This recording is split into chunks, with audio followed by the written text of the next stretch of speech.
Welcome to our podcast celebrating Scottish culture and entertainment, which is here to sing the praises of books, films, comedy, music, theatre, exhibitions, telly, poetry, and all that jazz. I'm Nicola Meehan. I'm an arts writer and broadcaster, and I'll give you the lowdown on what's coming up, what's happening now, what came before, and what we love, which is to say that every week, nearly, I'm here to give you a kick up the arts.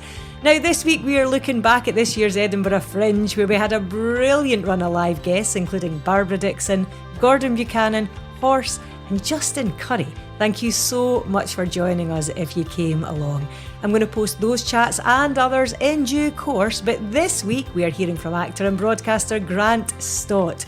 He regaled us with tales about music, showbiz, of course, and secretarial studies, of course, at the stand. And he also talked about his family and childhood, which was particularly lovely because his dad and his pals from primary school were in the audience. Before we hear from Grant, I'm delighted to tell you that this very week I am also at the stand in Glasgow this time. It's just moved into the gorgeous Webster's Theatre on the Great Western Road. And this is for the first of a few monthly Thursday afternoon shows. I'm going to be joined on September the 11th at 2:30. There's a cafe, there's a bar, you can come early. Anyway, I'm going to be there with writers Chris Brookmeyer and Marissa Hatesman, aka Ambrose Parry.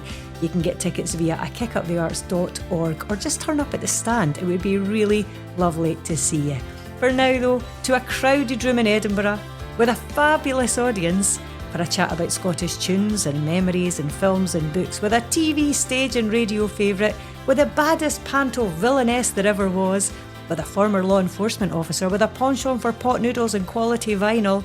It could only really be one big tidy, and it was. The legend, Grant Stott.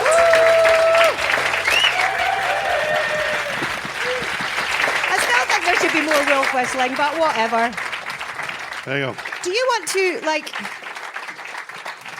do you have a preferred side of stage? What's that? Never got to that. What's your good side and what's your bad side? This is the bad side. This is where the villain comes on. Right, so, right, sit there then. Where the That's baddie comes absolutely on. fine.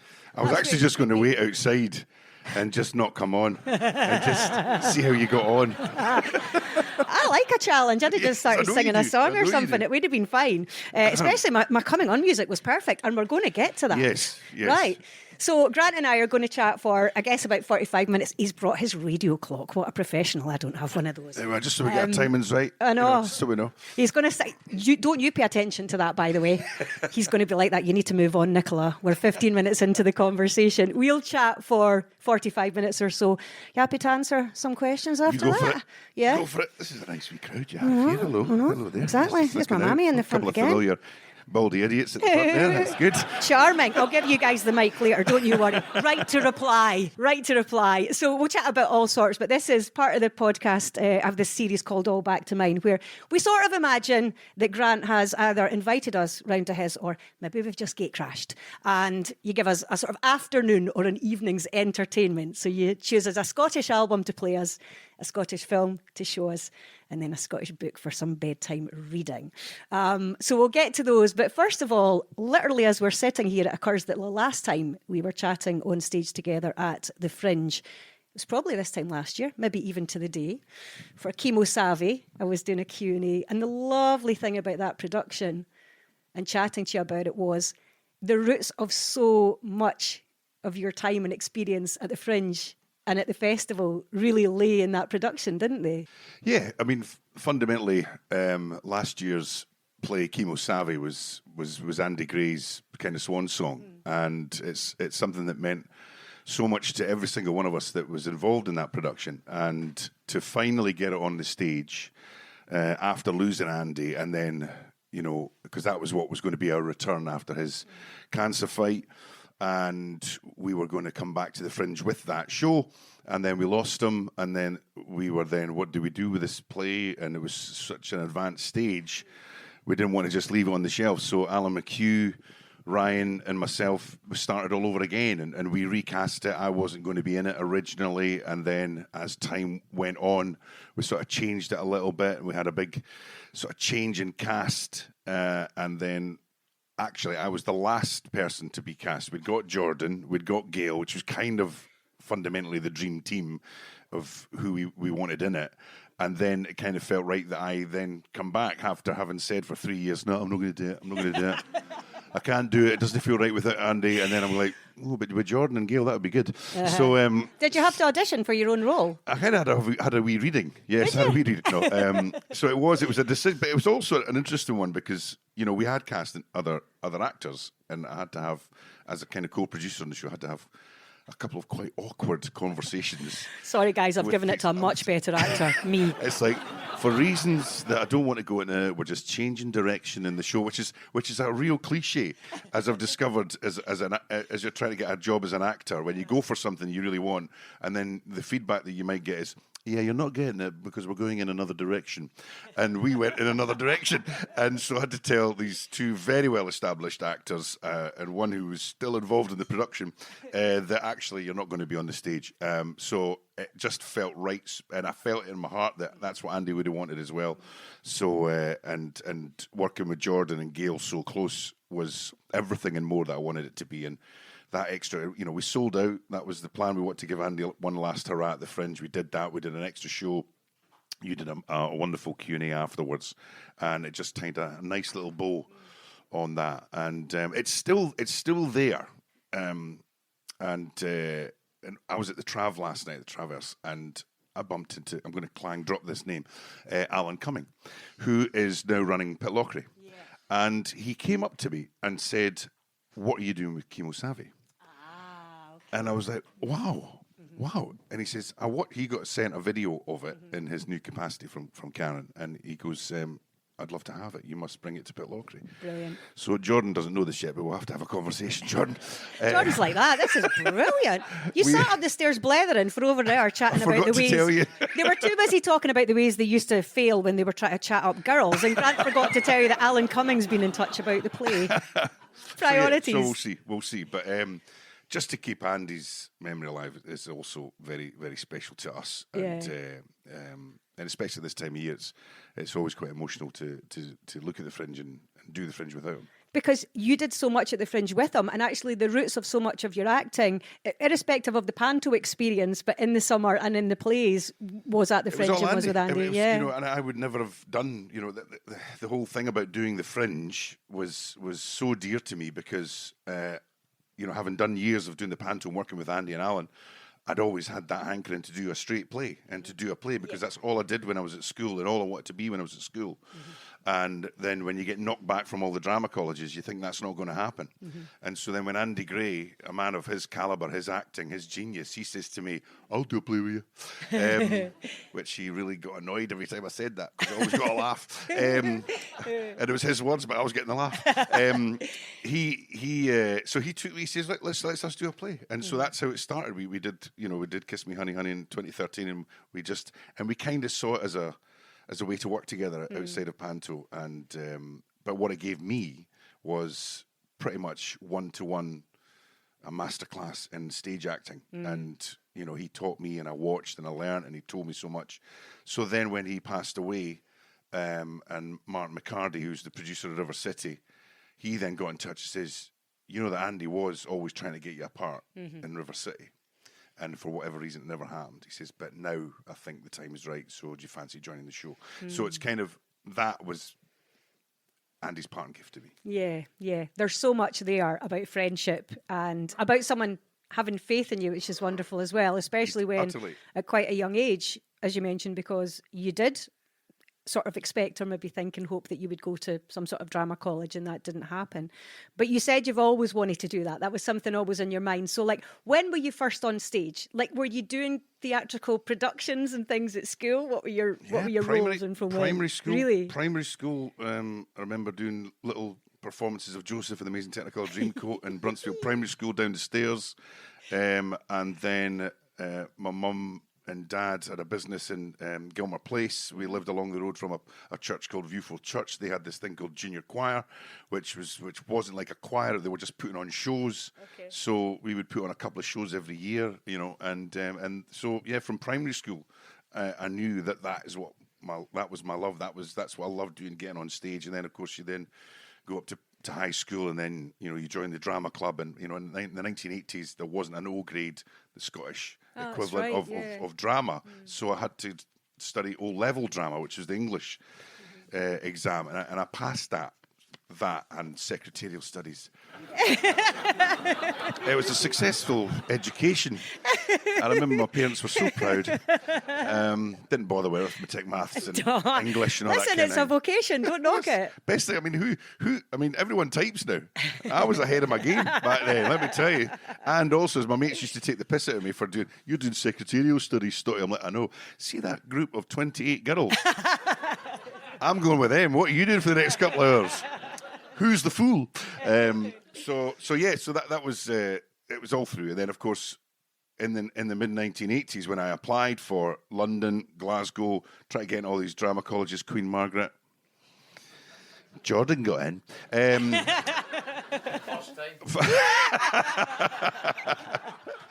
I didn't get in, and I got knocked back from every opportunity that I thought. And of course, at that point, in that stage of my life, nobody had said, well, try next year. No. Nobody said that. It wasn't a case of coming back next year and trying. It was like, as far as I was concerned, that was the acting world saying, beat it. Yeah. It's not for you, big man. So then, and my mum then, because I was working as a DJ in Edinburgh at that time, in Coasters and Outer Limits, and I thought, well, that's fine. I've got a job. I'm earning loads of money being a DJ, playing my records at the weekend, and then that burnt down. So things were going well. Things were going really well for me this summer in 1985, and then my mum did what all mums do and said, right, that's it. You're not going to be an actor. Playing records is not going to get you anywhere for a living. So, so you'll just have to get a proper job, and that was the police. And actually, being here is quite spooky, because this building in York Place used to be the police club. Did it? Back in the day. And it was where basically the cops would come after a shift for, if you were a member, if you were a policeman, you would come in here and go and drink in the bar upstairs. And this room was where I had my going away do.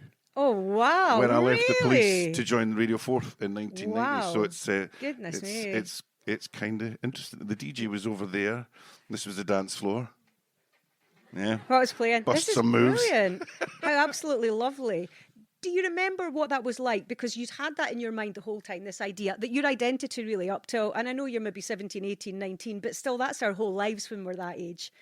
Was it easy to cut off from that and go, okay, these hopes and dreams and what I felt like I was going to be doing aren't happening? Yeah, it was a bit of a rude awakening, because all through school, all I did, my passion was, getting on stage, performing, being in the school shows, learned so much being in the school shows, how to behave, how not to behave, when your head gets a wee bit too big, you get brought down. Because I remember one early lesson, I was in about second year, and we did this musical called Viva Mexico. And there was Pablo and Pepe, who were the two clowns, and I got the role as Pepe. And they probably wouldn't get away with this stereotyping nowadays. But anyway, and it was an absolute smash, and I had a great run, and I just thought I was the beast. I thought I was Robin Williams. I thought I was the funniest man on the planet. And then when it came to casting for Calamity Jane the following year, I was like, yeah, I'll just be getting that. However, in between times, we did the drama production of a farce play, and I just didn't bother learning my lines. I just thought I knew what I would do, and Miss Clark, my wonderful drama teacher, was tearing her hair out, going, why have you not learned your lines? It's a dress rehearsal. I'm going, it'll be fine. And I kind of got through it. I wasn't particularly great. I hadn't learned my lines. I didn't help everybody else on the stage. And then when it came to casting for Calamity Jane, I wanted the part of Francis Fryer, who was the guy who dressed up as the woman to be on stage, and that got the laughs. And I was absolutely confident I was going to get that part, because, I'd smashed it last year in Viva Mexico. So here we are. Francis Fry's got my name written all over it. We did all the auditions, and then the casting went up on the P notice board, and there were Calamity Jane, Francis Fryer, Adam Foster, my mate. And there right at the bottom is Rattlesnake, the coach driver, Grant Stott. I mean, talk about a come down, it was like, and I remember being on stage while Adam's doing Frances Fry going, it should have been me. But it was a lesson. She was teaching me a lesson because I got so carried away with myself. And that's always stuck with me, never, because, it's a team effort. And it's like, it's not about your individuality. But that was one of the great lessons I learned at school. Yeah. So you're in this building, which is fascinating. This is your going away party. The DJ's in the corner. And of course, you are playing records. So let's move on to right? We've kicked your door down. You've let us in, whatever way around it is. We're at your house. You've got quite a few records to choose from starters. When did you first start playing records? The 1970s. Mum and Dad had a hi-fi in the sitting room. You must have been really young, right? The 70s. You're five, six, I think. When I was, I think I got my first single in 1972, so I'd have been about 5. And it was Little Jimmy Osmond, a not long-haired lover from Liverpool. It was Tweedledee, Tweedledum. Tweedledee, Tweedledee. That was the first single I ever had, and I've still got it. And on my mum and dad ran a newsagents on Gilmer Place, and which meant they were basically up at 5 o'clock every morning, butter and rolls, and my dad was away to work first thing in the morning. So Sunday was the day they had a lie-in. And we were told to stay in our rooms until they got up.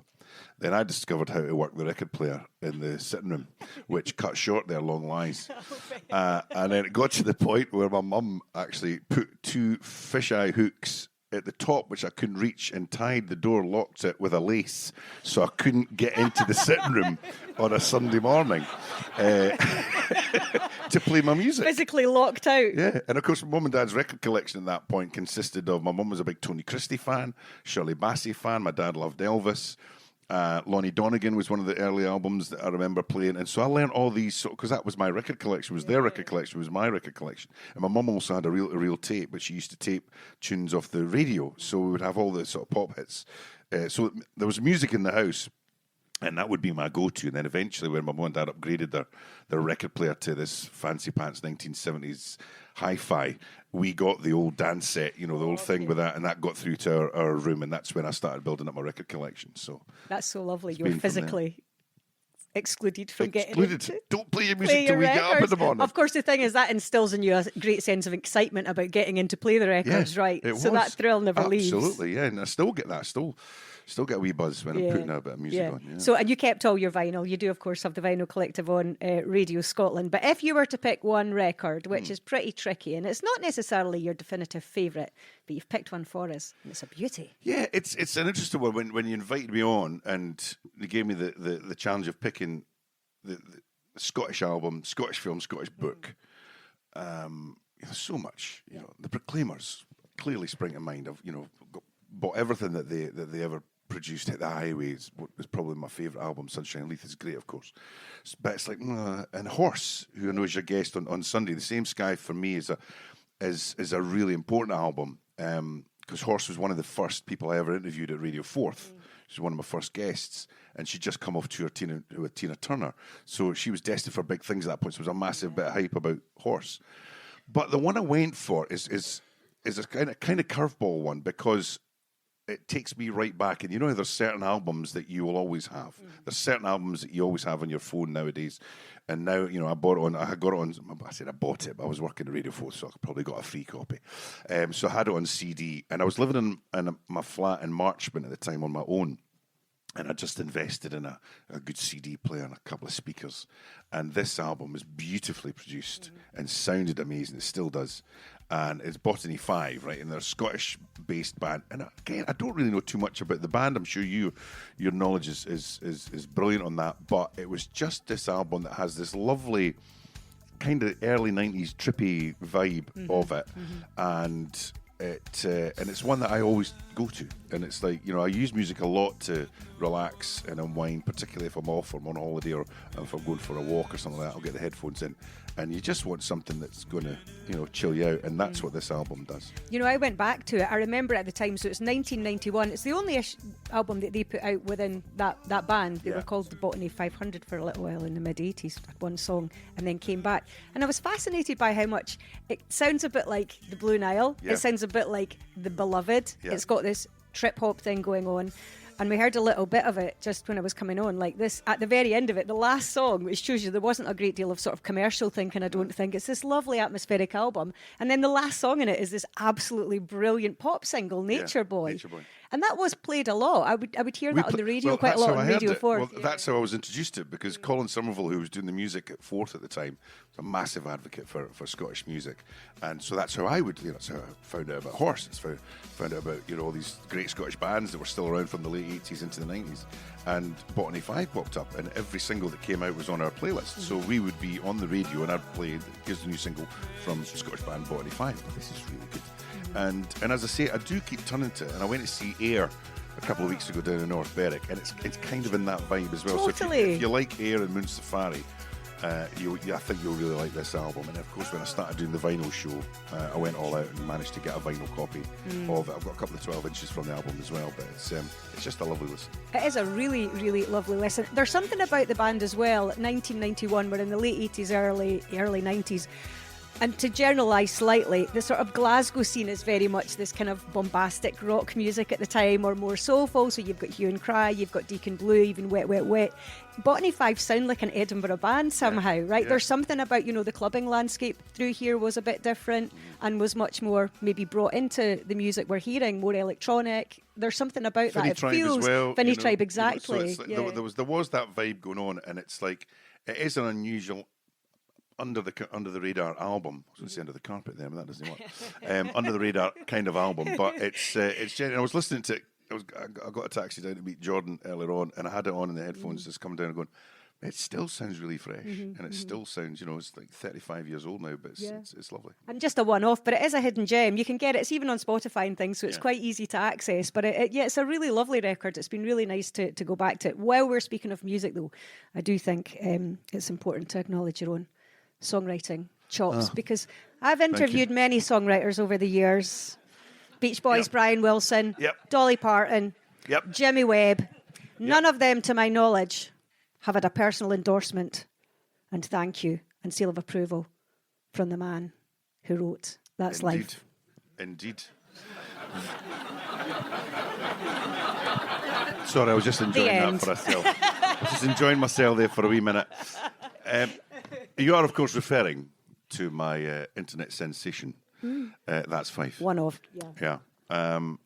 which is, and I'm sure you've all heard the story 100 times of how it all came about, but we did it at the Radio 4th Awards when we did it up at the Usher Hall, and I always like to find something different to do in between the acts and all that. So I came up with this parody, and it was the story goes, and it's absolutely true. I was wanting to do a parody of Radio 4th's listening area, which was Edinburgh, the Lothians, and Fife at the time. So it's like, this is 4th 1, we're across Edinburgh, the Lothians, and Fife on 97.3. And Edinburgh, the Lothians, and Fife is quite a clunky phrase, but how can I get that into a song? And the only thing I could remotely get to work and scan was You're Never Fully Dressed Without a Smile, from Annie. Was it Annie, the musical? Never Fully Dressed Without a Smile? Anyway, and I was like, and I thought, Edinburgh, the Lothians, and Fife, right? So that works, but the rest of it couldn't. I couldn't get anything to go. I was up till 2 o'clock in the morning trying to get this to work, and I'm driving it to work the next morning, and I phones my mate Mino, who's been a pal of mine since sort of primary school years, and how you doing this morning? Oh, I says, I'm knackered. I was up till 2 o'clock in the morning trying to write a song for the awards. What are you doing? Trying to do a song called Edinburgh, the Lothians, and Fife, and it's no fitting with this. He says, just get Frank Sinatra's That's Life and make it That's Fife. And I'm like, that's fucking genius. So I had to go to work, did my show that day, and then went straight home, and I got a map of Fife. I got the words to That's Life, and then I just slowly, bit by bit, created it all. And I think, Ali, you were part of that process as well. You remember as I was doing... You put a swear word in. And of course, because I started, and I started it, and the easy option, of course, would be to take the piss out of Fife. But I thought, no, I'm going to do it as a love song to Fife, and how lovely Fife is. And but then, of course, there's certain areas of Fife, like Methil, for example. I mean, I do, let's be honest. There's not a lot you can polish there, that particular part. And Ali, you popped in the house and pick myself up and get out of that. He goes, pick myself up and get the fuck out of that place. That's it. That's in. Right. That's in. Scans well.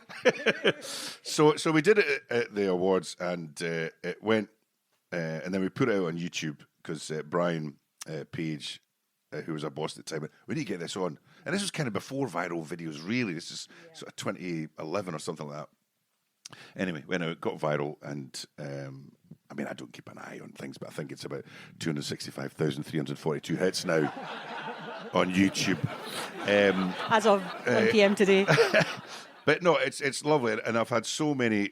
I mean, it is the kind of gift that keeps on giving, because it keeps coming back in different ways. It was Radio 4's 50th anniversary in January, and they kind of reposted a Jimmy Shand version that I did the following year, and that got a lot of sort of traction on online as well. And it's been performed at funerals. I've been booked to do it at weddings, and I use it at charity events to raise more money. And I'll say, right, we'll just do one thing. Who'll give me £10 to sing That's Fife? No, I'll give you I'll give you 20 naughty.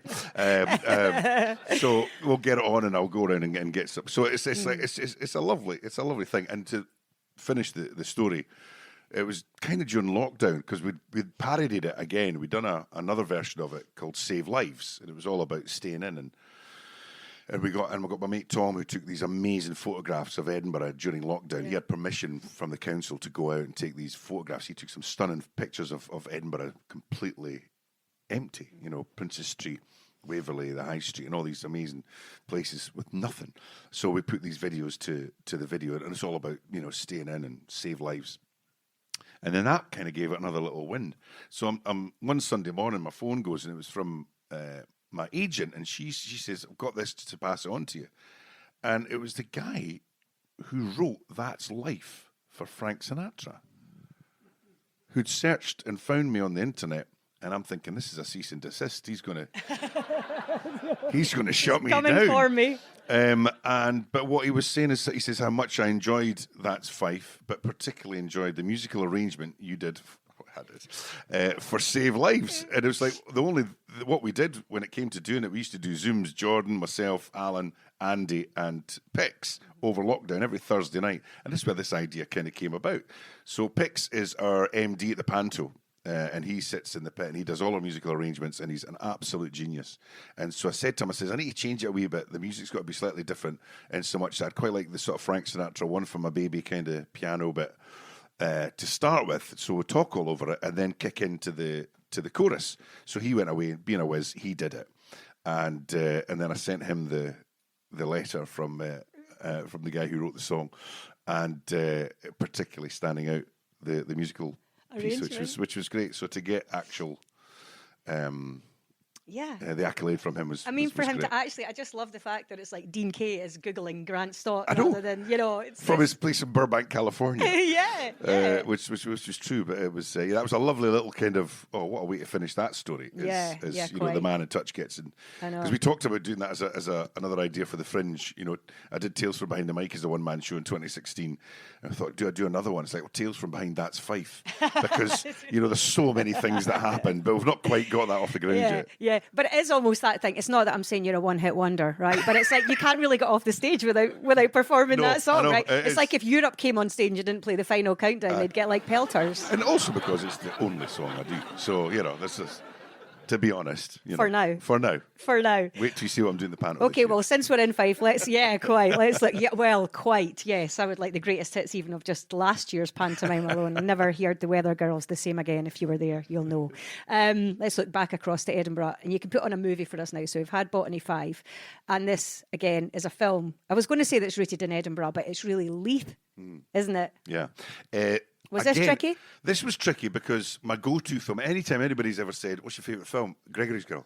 It's always Gregory's Girl, because it resonates with me so much, because I worked in the film society at Gillespie's High School, and I worked the projector. That was my job, right? And that was the first time I saw Gregory's Girl, was at the film society at high school. So picture it. I'm a big, tall, lanky idiot who plays the drums, or like would love to play the drums. Sorry, Ali, who sees himself as a drummer. And I'm like looking at John going, what? That's me. And he's obsessed with this girl in his ear. And I'm going, that's me.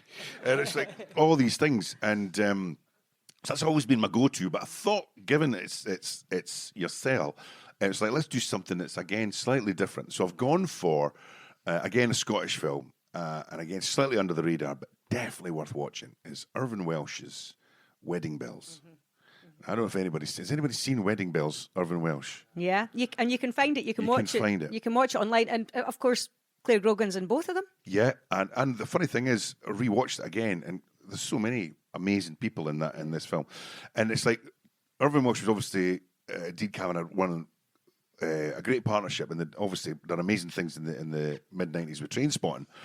So if you think Trainspotting, if you enjoy Trainspotting, the story of these guys, Philith, who were all a bit gadgy and all a bit raj.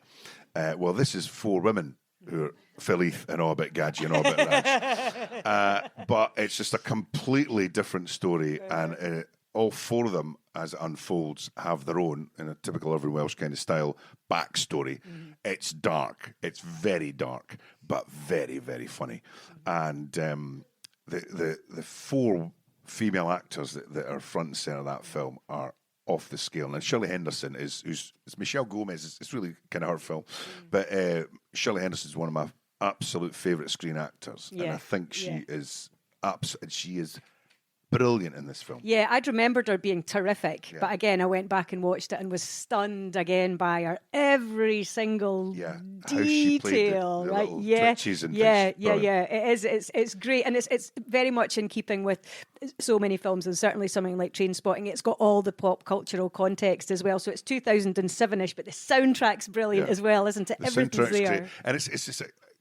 I think you can get it to stream, but it's 4 women who've been wronged at some point in their lives, and it comes to a point in the storyline where they all go, right, let's take control. And they do. And if you all know Irvine Welsh's work, so it's not for the faint-hearted, but and the thing is, I did a book event down at North Berwick Fringe by the Sea a couple of years ago with Irvine, and it was about The Blade Artist, which is the book that came out, kind of bringing back Begbie. And so I had to obviously talk about that. And I says, I want to talk to you about Wedding Bells. Why was that not a hit? Why was that not? And he went into great detail how he was effectively shafted by Channel 4. Really? Because they were promising this was going to be the big follow-up to Trainspotting. It was going to get a massive cinema release. It was going to be, it was going to get everything that Trainspotting got. And then there was a change in management, and then it all went on hold, and then it all got dropped. And then it was stuck out on Channel 4 at 11 o'clock one night. Yes, it was effectively a TV movie. It was that's what it became. And Irvine himself said he's still angry about that. Really? Because he thinks it's one of the best things that he's done. Yeah. And he was really annoyed because it is. If you watch it, you'll understand. You go, how have I not seen this film? Yeah. Because it is. It's brilliant. Edinburgh, is front and centre as well. Yeah, Leith Dockers Club and all of it, isn't it? It's all in there. It's great. There. And just at the corner of Montgomery Street is the hairdresser, up the stairs round the corner for Piercy's. So it's it's a great film. So that would be my Wedding Bells. So you mentioned Dean Kavanagh and Irvine Welsh being behind it, and Philip John was the director. And of course, as is my want, I start watching one thing in line. 20 hours later, I'm still down a wormhole, and I found this thing out about Philip John, the director. So he used to work with Young Marble Giants, the kind of Welsh indie band, but he went on to do Ashes to Ashes, Downtown Abbey. But I found out this bit and I'm like, here's a story I want to see. He left the music industry following an ill-fated busking trip to Paris with a 9-piece kazoo band performing Motown numbers. That can be your new Fringe show. Yes. Anybody else? I need 8 more people. Anybody else? You didn't even ask me and I'm sat beside you. You'll be busy with your next series of Kick Up the Arts. Thank you. But just as another little footnote, again, I was rewatching it recently, and our wee pal Gail Watson's in it. Yes, that's right. She's a jogger. She's got a lovely wee cameo in that film. So it's everything to spot. Philip John also worked on Outlander for a while, and of course you've got a bit of form there yourself. Yes, well, we're talking about all my greatest hits. Outlander was bonkers, right? It was absolutely nuts how that whole thing came about. It was a screen test that I did at Summer Hall, and then next thing, I got the part. It kind of came at a really difficult time in our life. We just lost my sister-in-law pretty much the week that I found out I got the part. So normally you'd be going, oh my God, I've got Outlander. And it was like, in amongst everything else, it all kind of happened under the radar. And I went off to film this, and I'd never been so terrified in all my life walking on a set. And I only felt that scared once before when I did my one and only episode of High Road, when I suddenly realised I had no clue what I was doing. I had no idea. And they put me in my own little cabin to get changed and all that. And then we knock at the door, like, hello, Mrs. Stott, I'm here to check and travel. You're here to what? We're here to check and travel. Are we? And what does that mean? Right. I had no idea. That's to check your costumes, all right, and we're going to walk you onto set. But, right, okay, that's fine. Thanks very much. I had no idea what this was, right? And I remember, and I got off, and as I walked onto the set, and it was a big, massive studio in, I think it was in Cumbernauld. No, not Cumbernauld, Hamilton. Some far off exotic place. And it was like, I had the big Panavision, you know, these big Panavision things, cameras on the arm and all that. I'm like, oh, hell, this is absolutely amazing. And I thought, right, I'd learned from my episode on High Road when I kind of walked in, I've got no idea what I'm doing. I'm like, I'm going to have to just fake it until I make it kind of thing. Like, yeah, how you doing? Yeah, this is good. Yeah, you want me to stand here? Okay, cool. Yeah, that's fine. Yeah. And I just put on this sort of sense of bravado that I knew what I was doing. And I watch it now, and I still can't really watch it back. Really? Because I think it's just off. Because you can see the fear in my eyes. And you can remember how you felt, which undermines everything. Every time that they did that take, and it was like, oh, it's me. I'm just trying to make sure that I get all my words out, and that's all I'm trying to do is just make sure the words that come out are the correct words, and I don't get any words wrong. That's the face that I do in Outlander as Captain Freeman, as I'm talking to the great Sam Hewn and Katrina Balfe. Going, yeah, that's right. Please don't make me do this again because I hope I've got to go right. I've never watched Outlander, and you've totally sold it to me now, by the way. That's going straight on my watch list as soon as I'm out of here. There was a no nudity clause in my contract. They insisted. So, you know. But no, it was a brilliant experience. Again, you know, end of episode 1, beginning of episode 2 on season 4, and then I get killed. Oh, there you go. So he's even given us the pointers. Spoilers. That's it. You got killed. Yeah. And you were in a short film. I can't remember. Yes, I did a couple of short films. You sent me a link. Well, I did. Again, at the very beginning, I filmed 33-1 with Justin Molotnikov. Big Ali was in that as well. He was Funeral Man. Were you Funeral Man 2? Or? I was a builder. Oh, you were the builder. I was Funeral Man 2. That's right. And anyway, so that was a great experience because I had a fantastic cast in it, and Tam White was in it as well, and he did the soundtrack on it, which was superb. But the other short film was one that's called Starting Over, which was a brilliant little story to it, which was based on a short story that Ian Rankin had written, but was never published. So he gave it to the Edinburgh, I think he gave it to Napier, to the film school there, which he would allow the students to create their own short film of his script. And one of the students there, when he was graduating, then said, I really like that story. I want to make it into a film. So made it into a film. I got cast as the prison officer. And we made it out at the prison warden's training school. So you're like, all effective purposes in a jail, but it's all set up so they know how to do their exercise if things go a bit tits up. So we were there the weekend filming this, and we sort of did it over sort of 2 or 3 days, and it was brilliant. It was a great experience. My mum didn't like the ending. That's all I'm going to say, because it doesn't end well for my character. I think that's why I didn't watch it. You sent me a link, and I was like, "Why did I never watch that?" You warned me. You warned me. It's I don't know if that's available to watch online or whatever, but it was great, and it was Ian Rankin, and they had it on at the Edinburgh Film Festival as a series of shorts, and Ian Rankin was sitting next to me watching it, and I was like, oh God, sorry what I've done to your story, Ian. Sorry. Well, that brings us on to books, because I thought I was trying to half second guess you, which I sort of did with some of the things, but I wondered if you might go for Ian Rankin for our bedtime reading, because Rebus and the landscape of Rebus is so sort of mapped across your own life experience in Edinburgh and home here. It is, and I would love to, and this is the thing again about doing this, I would love to come in and go, oh, well, of course I loved Rebus, but it was Noughts and Crosses was the one that got me hooked in from the, I'm not good at reading, right? And it's something that I've thought, even when I did, the afternoon show on Radio Scotland, which is all about interviewing authors, I'm like, the first time I was doing it, and you know this story, first time I covered for Janice Forsyth, the office sends you the books of the people that you're going to be interviewing. And so I'm sitting on the couch one day, a week before I'm starting the show, and my daughter Laurie walks through the sitting room, and she stops and she went, Dad, yeah, are you reading a book? And I think that kind of underlines how unusual a sight that was for my family to see me reading a book. So I've never been a great reader. I can't, obviously I can read, but it's just one of these things, and it's just something we've not done as a family. We didn't read, Mum and Dad, not big readers either.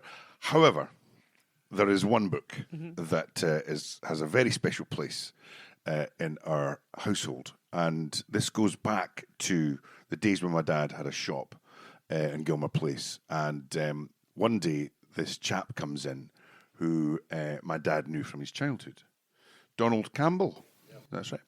And he says, is this Les? Are you Les Stott? Les, how are you doing? He said, listen, I'm a writer now. I write books. And I've been asked to write a short story in a book about Scotland and youth and being a child in Scotland. I'd like to write about you. And my dad was like, oh, well, that's very kind. Thank you very much. Yeah. And so they had this conversation, and off Donald went, never to be seen again. And my dad was always, whatever happened to that book? I wonder if that book ever got published. And indeed, it did. And the book is Jock Tamson's Bairns, Essays on a Scots Childhood. And there's a whole host of great writers in there, including Liz Lochhead. Yeah, Liz Lochhead. Which is, so give us, because I'm going to go and pick up my own. You got a copy. I know, weird, huh? While Grant's getting his book out, just yesterday, if you were in the audience, there's a connection every day this week. It's really funny. So Barbara Dickson and I were talking about Bill Forsyth, and we were also talking about a theatre legend, and neither of us could remember his name. It was It was Bill Bryden. So there's the answer, which I texted her in the middle of the night when I woke up and remembered. But he's got a story in there as well. Bill Bryden's got a tale as well, and it's very much reminiscing on just the formative years, really, right? Yeah, it is. And so there's this story, right? And for me, it was absolutely brilliant because, who's lucky enough to almost kind of meet their dad when they were wee? And this is what this book has kind of done. And it was in a kind of chapter. He's to give you a sort of backstory to it.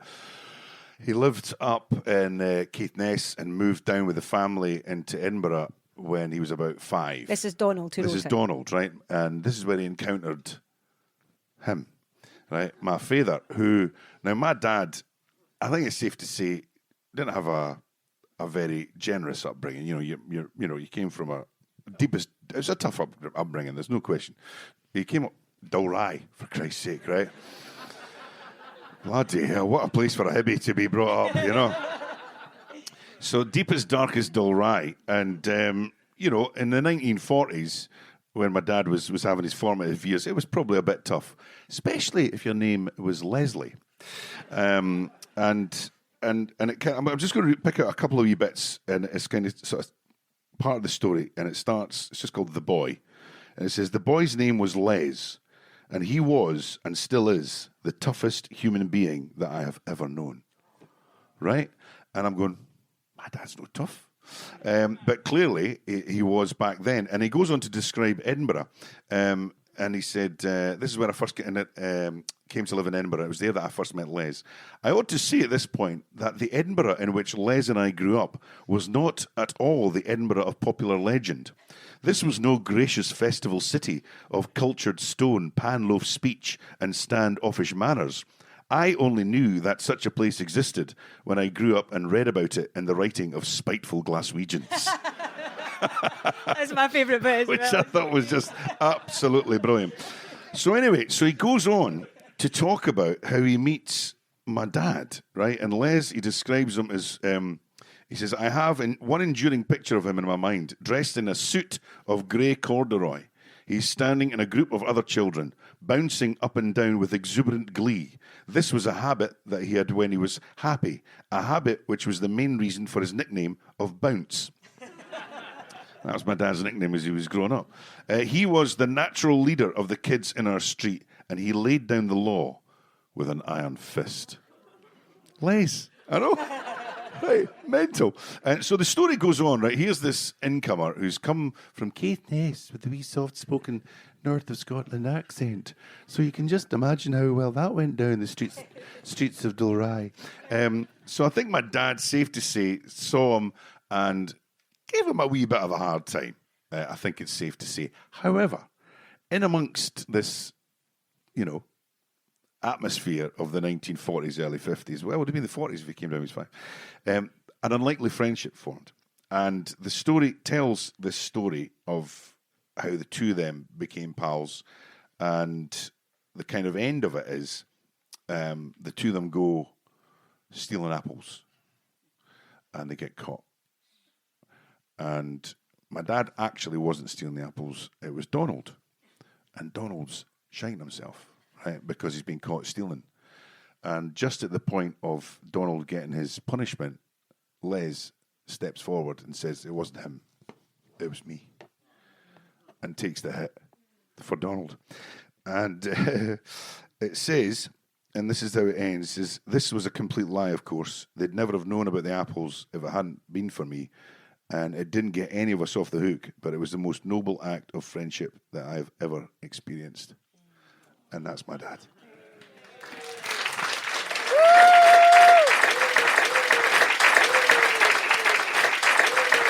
So you can imagine getting that insight into, your dad as a young man. From like another young man's eyes. Yeah, not from our own memory. And it's like, it starts off, it's like, oh, Christ, my dad was a bit of a nut, a bit of a thug, a bit of a bully.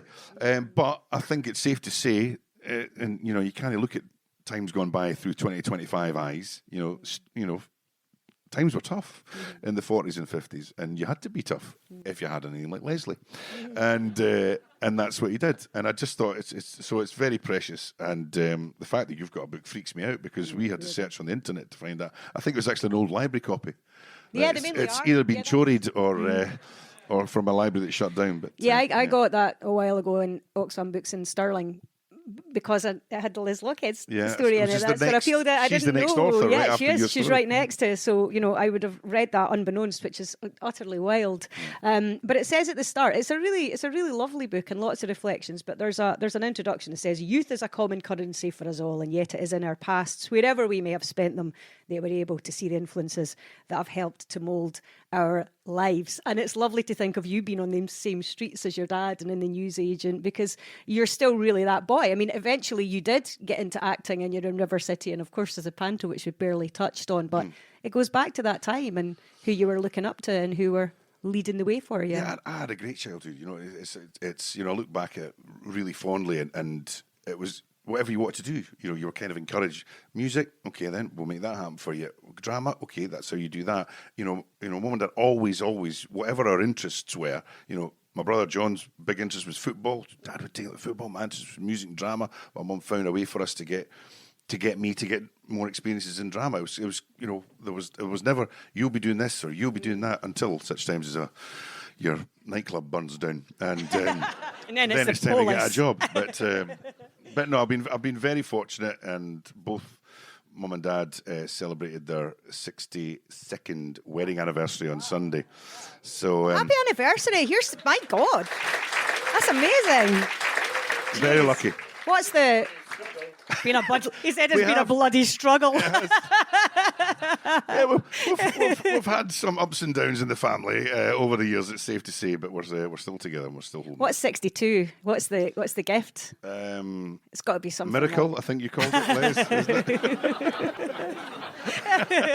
it?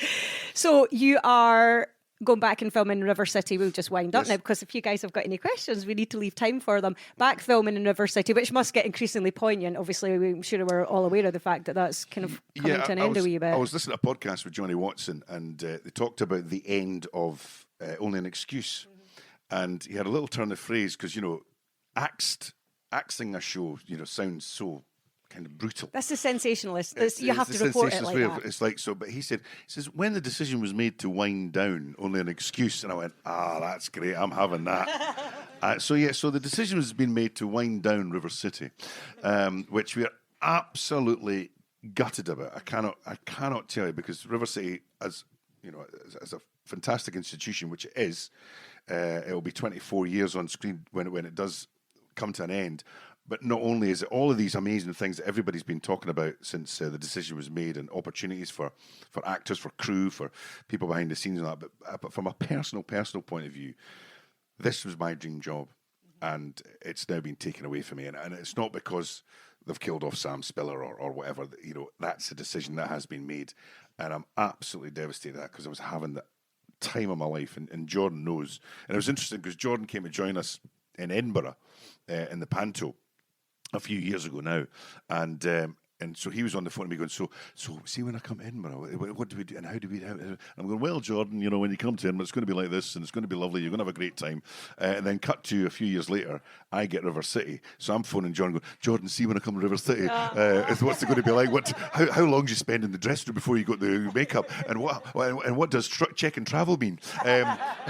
So it kind of reversed that role for the two of us, and he very much took me under his wing, so I was kind of up to, because I was like, first day at school, the most exciting job ever, and I managed to, as I say, stick with it until the end. So absolutely gutted that goes. But I've learned so much, not just about the job, but the industry and how bloody tough it is out there, and that's what's sort of a real sort of double killer about taking River City off, is because it just takes away all these opportunities. And I know for a fact there is not a chance I would have got a job like that anywhere else without that show, because it's just all so cutthroat, and it's how many, what's he done? Even, you hear things like people don't consider people in River City because if they're from down south, they don't know what it is, so therefore they just immediately take you off and don't consider you for things. So it's I'm absolutely gutted it's going to go, but we're determined to give it a good send off, aren't we, Jordy?